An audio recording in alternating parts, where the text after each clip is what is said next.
If you know this game, it's called the Sun Shines On. Do you know this one? Oh, kids, it's like one of the favourite ones, right? So the sun shines on everybody who's British, and what you do is you walk across the circle, and you find another space. And what we do is the last person who goes, you can play this with chairs, with children, and you take a chair out, musical chairs, right? So the person who's left. Maybe we can do it with, because these chairs are so little, we couldn't be. So let's just see if it's the last person in the middle, then they get to call the next one. So the sun shines on everybody. The sun shines on anybody who has a teacher that they model from, that they carry around with them. Combination of them, Dorothy, David Davis. That's good. That's Eileen good. Pennington. There you are. That's a great trilogy. And if you did, so I have to ask a question. You just think about learning. I'll just add on to that. Just think of a question. If you don't have a person that you walk around with, I know what it's like, because that's what it was like for me for 6 years, until I met and worked with Dorothy Heathcote. And although I saw, and actually when I first saw her, I thought, that's a teacher. And until I had that, so. You know, it's such a gift if you have somebody to walk around with, who walks around with you, you know, and you talk to them internally about, oh, this is good. Yeah, what would you think of that? You know, you sort of, so if you don't have that, find somebody, no matter who they are, as long as they're somebody like, not literally to talk to you, but literally to talk to you if you can, because that's even better, right? That's what you had with David Davis. Say, yeah. Okay, you got your question on learning? The sun always shines on anyone who can pinpoint an event where they really learned massively in a single kind of massive learning. Massive learning event.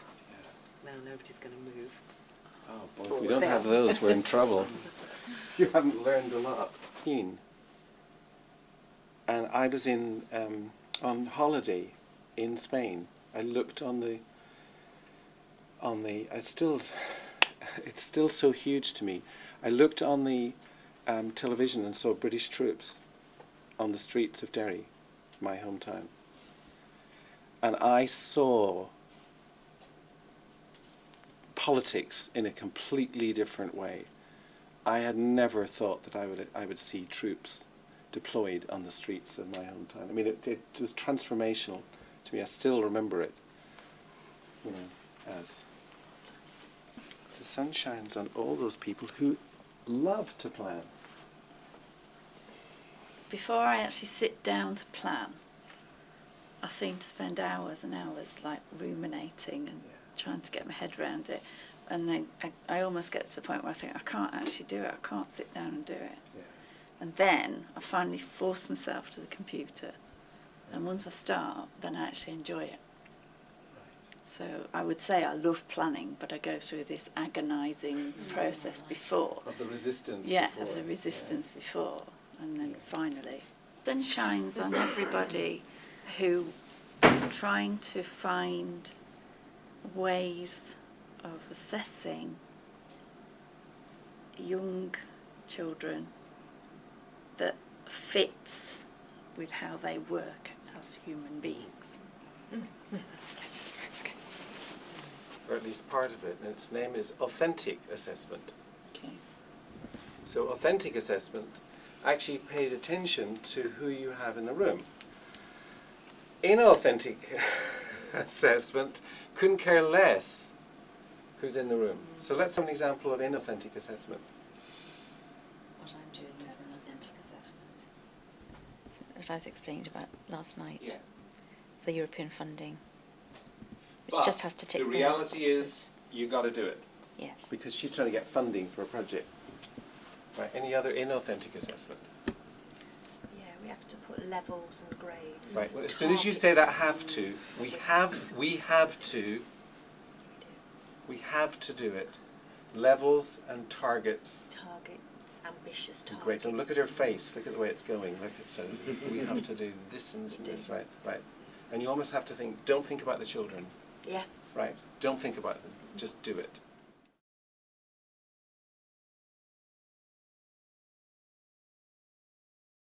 Take a step forward if you've realized that you're teaching, you've made a complete mess of it at some times. Now here's the question.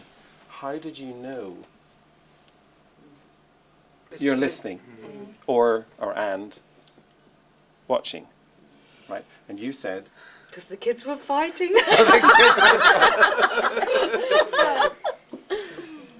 or in my case, in my first year, a little boy turned to me and said, "You a student teacher?"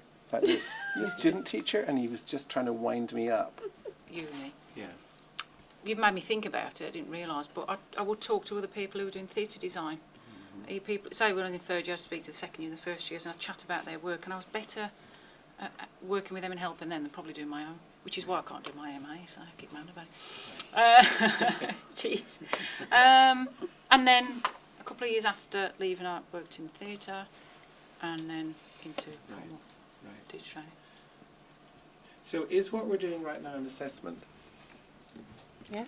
Yeah, it is, isn't it? Yeah, because you've made us think, Father. Right. Yes. And So it's is the teaching. assessing that we're doing, because I'm doing it with you, right? We're sort of talking about it and I'm telling you things. Is the assessment affecting the learning?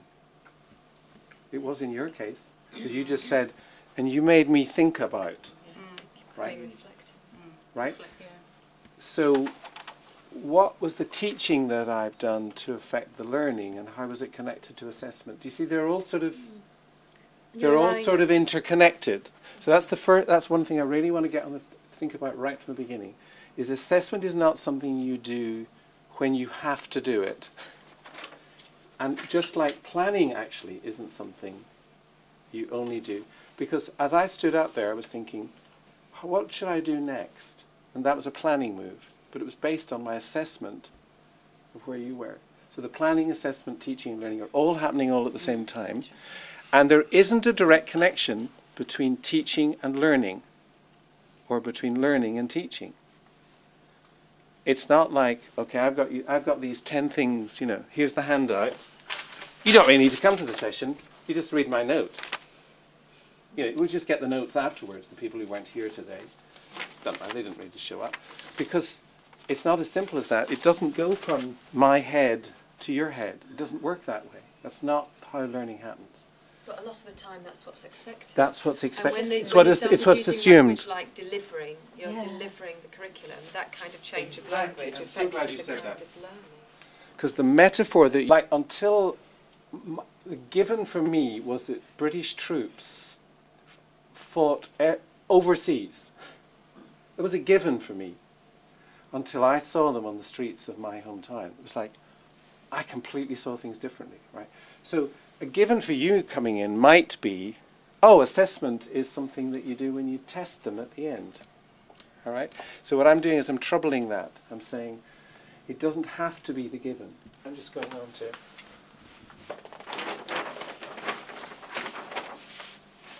now. Bit of teaching there, right? Deliberate move to affect the learning by changing the conditions in which learning would happen. I don't just leave them to do it all on their own. I change what's happening and I bring in something that I'd prepared. So what's this? You can see it there. What's this got to do with, you know what it's about teaching, what's it got to do with assessment? If they can complete that, then you get a sense of what they're understanding in relation to your Right. title there. So, somebody who wasn't here yesterday, right? Just have a look at this and say what you might. It's not right or wrong. We're not going to jump on you and say you didn't get it right. So, but what do you notice? Is there anything you notice on this? I see that a child can write, can communicate what they know in answer to this question using written language. Right. With a degree of accuracy. Anybody see something else? So in terms of early years assessment for writing, the child can communicate, can make connection, can understand that the meaning of a speech can be communicated in writing, and it makes sense of it as well, Right. because the child can answer a question So the child is able to make meaning. Right. So he's probably an advanced child in early years already. Based on this Based on- particular task. That's right. Right, right, right.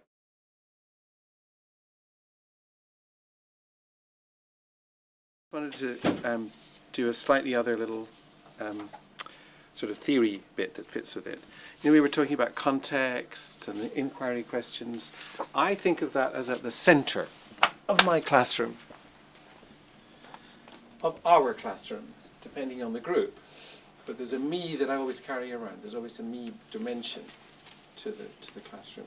And it's always about context. It's always about negotiating a focus, a topic of these. And I always end up with some sort of a question in it. And I was telling you about the givens, right? So every classroom, every time that I'm in there, but those givens are pushing in like this, aren't they, on what's happening there. So I can't get rid of those, but I can bring in new ones. So one of my givens in terms of assessment is, I've asked myself, what's important enough to assess? What do I have to assess? I've got to give that test at the end. But I'm more interested in, or additionally interested in, whatever else it is, Daniel and the scissors, the children and the appropriate use of materials. So on the opposite end of this is, what do they already know? And broken glass, they all went, oh, there shouldn't have been broken glass on the top of a wall. This is what happened. That's what happened to Humpty Dumpty. In our version of Humpty Dumpty climbed the wall and fell off and cut his, where did he cut himself? I forget. In his leg and his knee. I think different children put it in different places. But he got a bit of glass in him. It was terrible, wasn't it?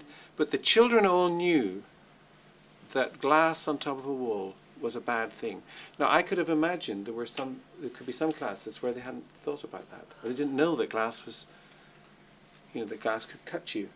So that's, in a way, the teaching side of what's going on, you see? You work with what you've got, and this is prior knowledge, emergent knowledge. What do they know? What can they do? What do they understand already? And what do they not understand? And that then leads us into the other axis on this one, which is the learning axis, if you think about it. So, in the one hand, you can think of, this is a simplified version of it, but in the one hand you can think about old meaning. That is the way of thinking about, these are things that I understand, that we understand, that society understands, that we want children to understand. So for example, yesterday, one of the things we would want them to understand is glass should not be on tops of walls. Right? But they actually knew that already, so I didn't need to teach them that. Now, okay, the other side of this is in tension with that. That's for the arrows. So coming in is sort of what you walk in. Moving out is what's learned. What do the kids walk away with? They walked away with more than old meaning. They walked away with new meaning. Now, of course, Jack and Jill is new to them. Or Humpty Dumpty was new to some of them. The idea of glass might have been new to them something. But there were other things that were new for all of us that we hadn't really thought about. Anybody want to talk about? And a new idea is something that you've learned here and now, right now, with these children, about the givens. And the givens in this case was when, where, and how should we help ourselves, our friends, and everyone to be safe in our community. Okay, so last thing, let's do it on our feet. Just go and stand by the one of these that you tend to do or would like to do the most. Wherever you are, just for the last thing before we break for lunch, just talk about assessment in this quadrant that you're in. So think, how can you assess focusing on good instruction? How can you assess focusing on good facilitation of individuals? How might you assess groups working together to make meaning? How might you assess, if anybody's over here, on the dialogizing, how might you assess that that's happening? We were saying that it's almost easier to assess this because quite often there's a bank of knowledge, whether you're talking That's about drama right. Yes, teaching and yes. the skills that you need in order to be able to teach drama, or whether it's to do with a geography teacher who goes from year 7 to year 11 at the end of it, Right. they're getting really good GCSE results because they have an accepted bank of knowledge that they Right. would need to be able to use. Okay, But great. then we talked about how that impacts on them as individuals, how they would use that knowledge then in their day-to-day lives or within their learning, how they use it, Right. as well is part of the assessment that would need to be made. Right. So, So we thought you- this might be the easiest. I'm so glad you went on to that, assessment because what you've done is you've made it more authentic. Because if it's application in real life context, it's not just disconnected, right? It's much more authentic when it's about the application. So say you're doing drama teaching knowledge, it's not just, can I identify, the 3 different ways, what does Dorothy Heathcote say about Macbeth? It's irrelevant, really, unless you can apply it. I was thinking about formative and summative, Yeah. and I was thinking that's, in a way, you're telling them something, testing what they know, summative. Whereas I think that's moving more in your assessment for learning, Yeah. finding out, what they already know, what they can do, building on it. But then I was getting a little bit confused. We were talking about how Yeah. you'd move into the group and how you'd assess that. And Right. Here, just to deconstruct what I'm just doing here, I listened to what you said. I assessed your understanding based on what you just said, and I'm now deciding whether or not to do some instruction. That's what I'm doing in the moment.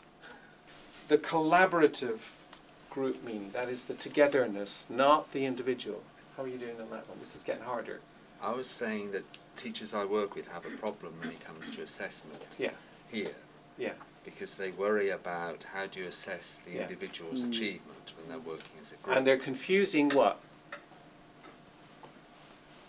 Largely, probably, I'm just guessing, they're confusing summative with formative. You don't need to have some sort of answer. All you have to do is have some criteria to informally assess how a group is working. So let's think about yesterday. How do we know that they were working well together? From what we observed. Right. So watching that slideshow, which we could show you, you could just see, couldn't you, from those who weren't here yesterday, right? Couldn't you? I assume. You could see, oh, these kids are having fun, they're working together. Yeah, what else? It's still obviously harder to do It is qualitative. You'd have to do qualitative rather than quantitative assessment. Not necessarily, but qualitative is going to be more useful. The thing is, what do I want to know?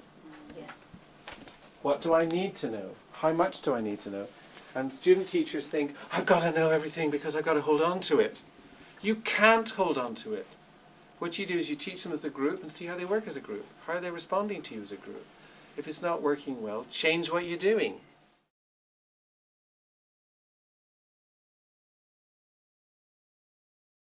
Okay.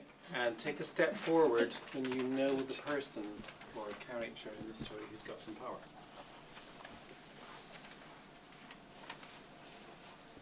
Any story. Could be a movie, could be a family story. Everybody's walking around all at the same time as if you're that person, okay? And we're not interacting, we're just moving as if we're that person. And they're being that person. And they're doing things because of who they are. And they're, at the moment, not interacting with anybody else, but they're sort of looking out and expecting if anybody comes to them at any moment, they'll know exactly what they're going to do. Okay, so you're just walking around.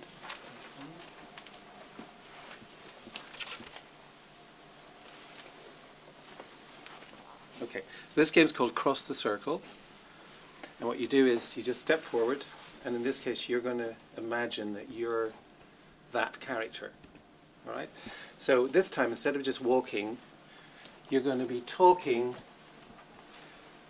to yourself, just to say who you are and where you're going. So I'm the king, and I'm walking to my counting house to count all my money. I can't believe we've been out for ages and look at the mess in the kitchen. I'd better check upstairs because I'm sure something's gone on. you can switch now to, remember that person that I said, imagine you saw them? So let's just for a moment, everybody step in and imagine that you are the person that you saw, that's in your story. And at some point, that character is going to do something to challenge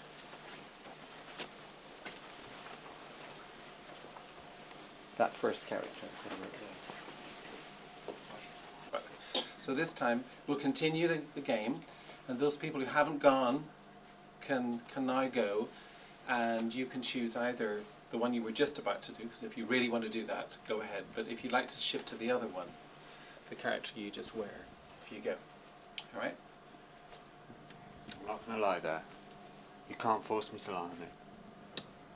I don't care about that. I'm not going to. I don't trust that. I don't trust what you're going to do to me.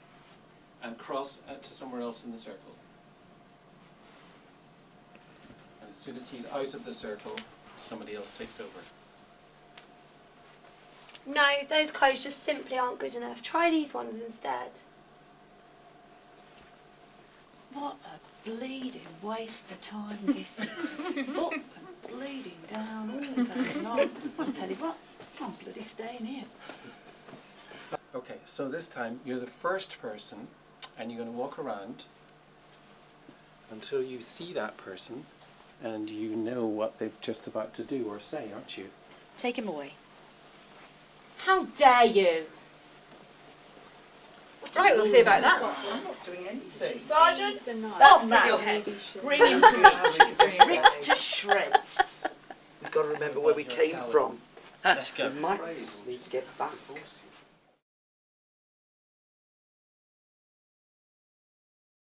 What have I learned about assessment from this activity? Right. What's something that's clearer for me now than it was when I walked in after lunch? Something about assessment that's clearer to me now than I did before. If you know what probably you're going to say, just take a step forward. That work, you can ask people to keep going back and adding to work. You can ask people to go on adding stuff. Okay, you get it? And I'm going to say that it's important, that writing is really important for assessment. That's the thing that's really, I could keep going. My wife, Pat, keeps saying to me, get them to write, stop doing stuff, stop and write. She keeps saying that to me. So I really sort of taught myself again, okay, writing, got to do it. Got to come at assessment from different angles, it can't just be one. One assessment, different angles is better than one. Yeah. Right. So at this point, I've got a choice again. I can take that one or I can stick with this one. You get the idea? And David's doing the same, and you're doing the same, and everybody's doing it all at the same time. So what we're doing is we're passing back and forth or duplicating. It doesn't matter. You can stick with yours all the way through if you think yours. But the question is, which one is the most important? We thought we belonged to them, but they're disputing. It can be related. But yours Cousins, yeah. Cousins, because here, slightly different, nuanced interpret. Yes, yours is. You need metaphor. Give us an example. I didn't get an example, I just got that. I just thought it sounded quite nice. A king or a queen. If you're going to look at power, you have to have a metaphor for looking at it. Is that what you're saying? It helps. It helps. What I understood the task to be was that that we're not looking at power as such, we're looking at assessment, aren't we? Yeah. So what I'm saying is that we came up, well, we called from somebody else, is when we assess in context, it's totally different to assessment out of context. And even with the same people, we'll see them do different things in the context at a different skill level than they do out of it. That's what you were agreeing. Yeah, this is what we agreed. Assessing in It context. seemed to link with yours, that's all. Yeah. You have to be aware of your own state of mind while assessing. While assessing. While assessing. Like, can you give us an example? Both, I suppose. Can you give us an example? I suppose to put it simply, if you're really frustrated about life and you go to mark someone's work, you might be more harsh, to put it really simply. Yeah. Really useful one. So put your thumbs out like this. Okay. So how are you feeling about being in our group? Is great. Want to go home. Things haven't really changed. And of course the person I'm particularly watching is Caroline, because she's new in the group, see? And there she is with her thumb up. So now I know she's feeling better than she was when she said to me, You know, I don't know anybody here. See what I mean?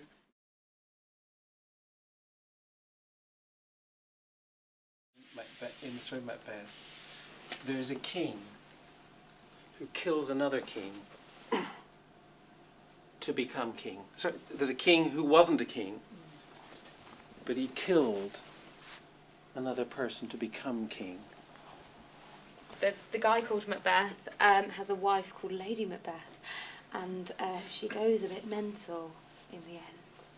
She goes. A bit mental. A bit mental. A bit crazy. Yeah. The king that was killed His name was Duncan was killed under Macbeth's roof in his castle when he was a guest of Macbeth.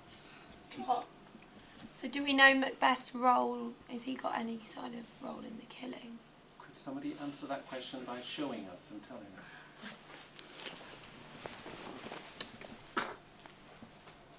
He killed King. Lady Macbeth told him to do it. Stop! Why? Because she was ambitious. And she wanted She to be wanted queen. to be a queen. Right. What would it take you for you to go join the army and go with us? Or not join the army actually and go with us? So why are you here? Because I think the cause is really good, and Yeah. I believe in it. What is it you believe in? I believe in you. My life is miserable at the moment. I don't have any family, so I'm going to go have some adventure and hopefully get some glory. There'll be a battle. Are you prepared for that? I'm prepared for that. Knows what happened? Just tell us. Well, they needed to disguise their numbers. So they saw a wood in front of them called Burnham Wood. And Malcolm ordered the soldiers to... And then, when they have the branches, they hold them in front of them and continue their march on Macbeth's castle, so he won't be able to see how many of them there are. And so... Let's march. The guard, watching what was happening, saw... Burnham Wood towards comes Burnham on Wood. to Dunsinane. Macbeth. Who still thought, however, that he was safe. Let them come. Let Burnham Wood come to Dunsinane. Because no one that's born of woman will ever hurt Macbeth. He said, go away. My soul is too much full of blood of yours already. And Macduff came after him and made him fight. You can't kill me. None of woman born shall ever harm Macbeth. That's what the witchy said. I was untimely ripped from my mother's womb. Go on then. The most famous line from the play is, I like that. lay on Macduff. Don't you love being a boy? No. Right. And Macduff.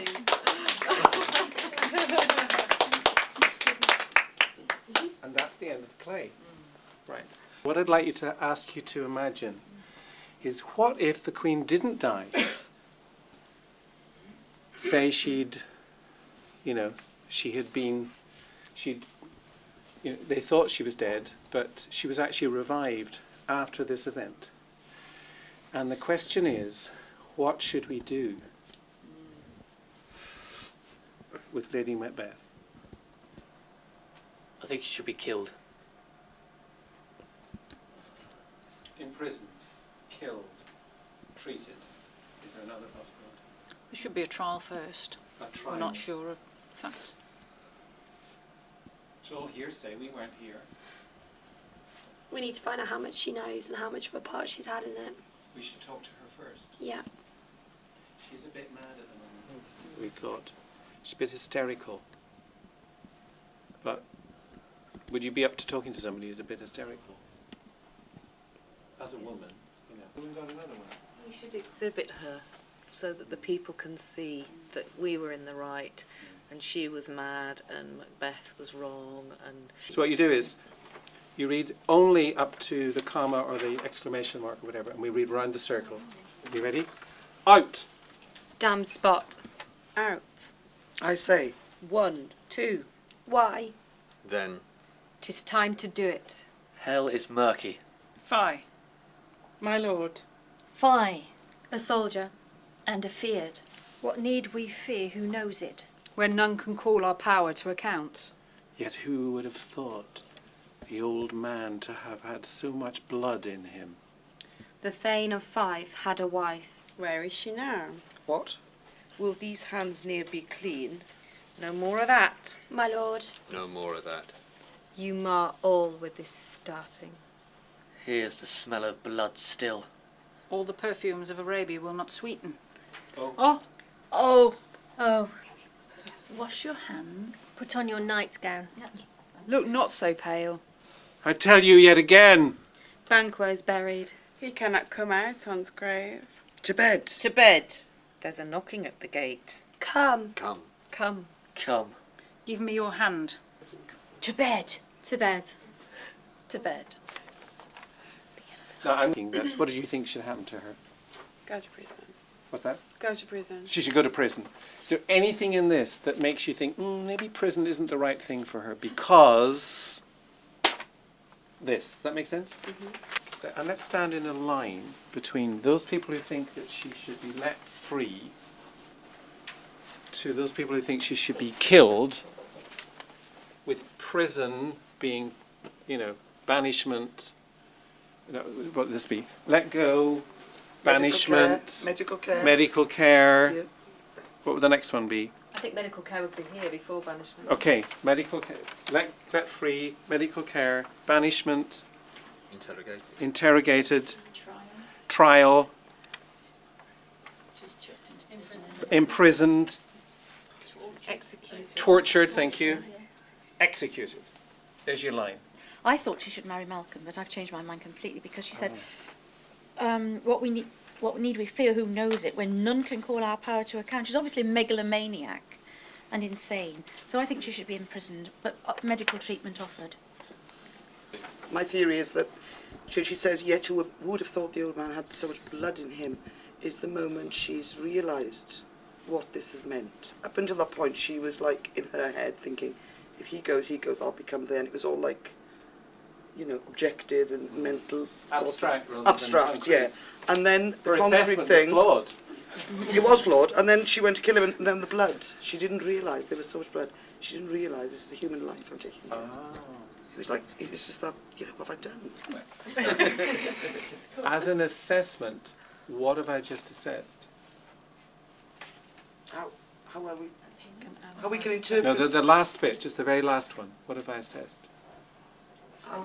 If we were listening. Change in people's thinking. Yeah. Oh, you can't change. You can't change. You don't know what's in people's minds. You can't assess it. Yes, you can. Sure, you can. So you've now moved on to new meaning, if we're looking at that. We're up in the fourth quadrant. That's good. It's dialogic.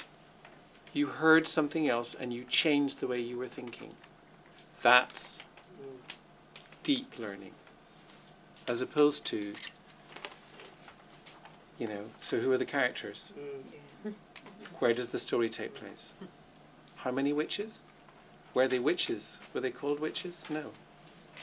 Whatever. So, not that it only has to be there, but you see, getting to that fourth quadrant, what you have to do is have a strategy that forces you into hearing other viewpoints and allows you easily to move. And this, I love the continuum. If you haven't used it, use it. Continuum.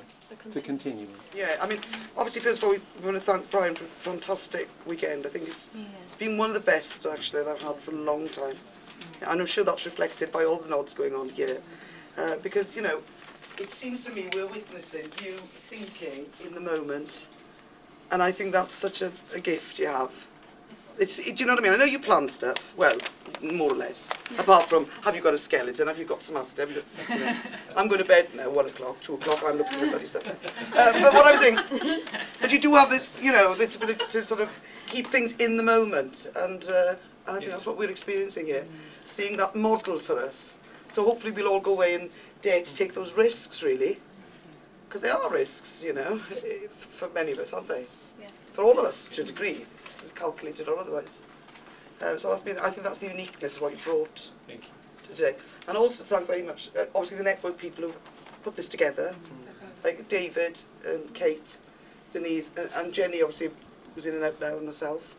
So, you know, to thank, on behalf of the network, to thank people who've been involved and got things moving, brought the strength. Two things I want to say. One is, particularly this second day was really leading edge of learning for me, because like you know I mean I work with teachers quite a bit, so I can sort of step in and do stuff, but I actually did a lot of work for this because I hadn't thought a lot about assessment, so a lot of this was new for me, and I was actually a little apprehensive about it, so I wanted you to know that, just because, you know, might not show it, but I really was thinking up half the night thinking about it.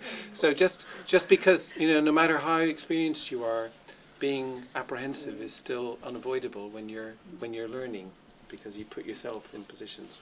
Okay, so I just wanted you to know that. And the last thing was, never mind me or anything else. The question is, what are you going to do when you go back into your classroom, the application? So the last thing to do is go around and say goodbye to everybody, including Zach, because he's going to put the camera down right now. And just go and shake their hands and use their names, and if you've forgotten it, you know, remind me what's your name, and say one thing that you're going to do new when you go back to work with whoever it is. What is it? Something that's new.